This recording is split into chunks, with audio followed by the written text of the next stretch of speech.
I stood at the edge of my own financial cliff, completely broke. And I realized that 78% of Americans are standing there with me. I had to find the answer.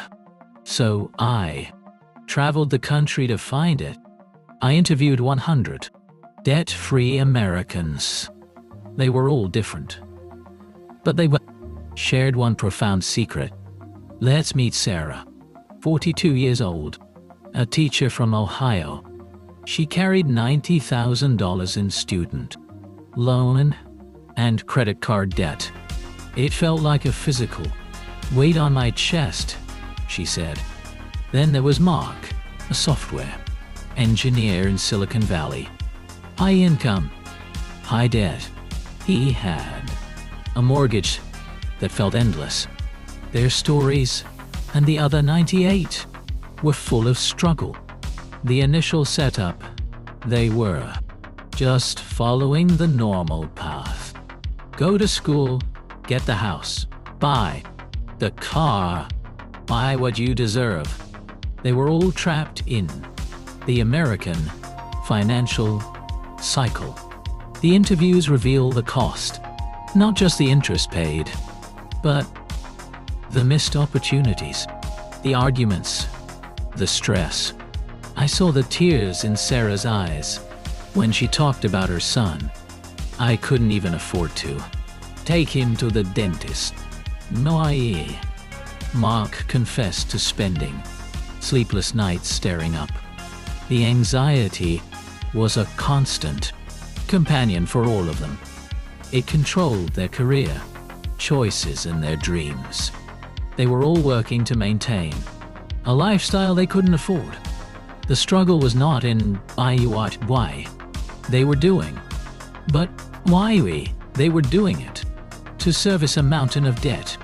This went on for years, a slow drain on their life.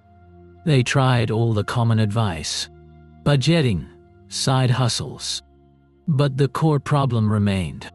Their mindset was still borrowing. The struggle peaked when they hit a personal breaking point. For some, it was a medical bill. For others, a car breaking down. That moment of rock bottom is crucial to this story. It's where the 100 people finally saw the same light. I looked at all the data, all the transcripts. The moment they turned their lives around wasn't tactical. It wasn't a new spreadsheet or a magic investment. The common thread, the single pattern in all 100 people was this. They consciously chose to reject the mainstream definition of success. They shifted their identity from consumer to producer. It was a mindset shift from "I deserve this now" to "I will earn it." Sarah began living on the extreme opposite of her budget. She was teaching evening classes, selling things online. She made identity her biggest enemy, not her next-door neighbor. Mark, the high earner, sold his expensive sports car. He decided to live in a smaller apartment for a few years. He stopped equating his worth with his luxury possessions. The turning point was always an internal declaration of war. They stopped trying to fit in and started trying to get out. This new mindset led to consistent, hard action.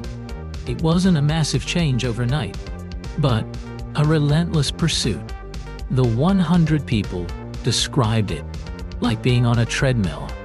They embraced the sprinting of debt payoff, not the marathon.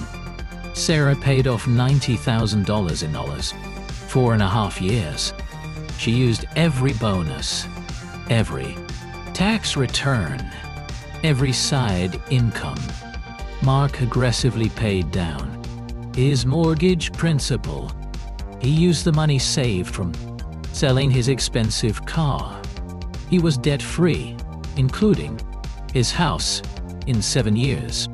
The transformation was visible in their finances and their faces. The anxiety was replaced with a calm, steady confidence. They became fiercely protective of their new financial freedom. This freedom allowed them to take risks and be generous. They could save for college and retire early. Their identity had completely shifted from scarcity to security. The focus was no longer on keeping up appearances. It was on building a life that debt could not control. So, what is the secret? The single pattern I found: it was not their job, their age, or their starting income. It was their radical commitment to saying no to debt forever. They treated debt not as a tool, but as a moral failure. They understood that being debt-free is the true American dream. The freedom to live, to give, and to create without fear. The weight is gone. The anxiety has lifted. The path is clear. This journey, multiplied by 100, shows us a new way forward. A path that rejects the chains of consumerism and interest. Imagine a world where the vast majority of Americans are free, where their income is used to build, not to pay interest. This is not a financial tip. It is a cultural revolution. We can now make America debt-free. It begins with your decision.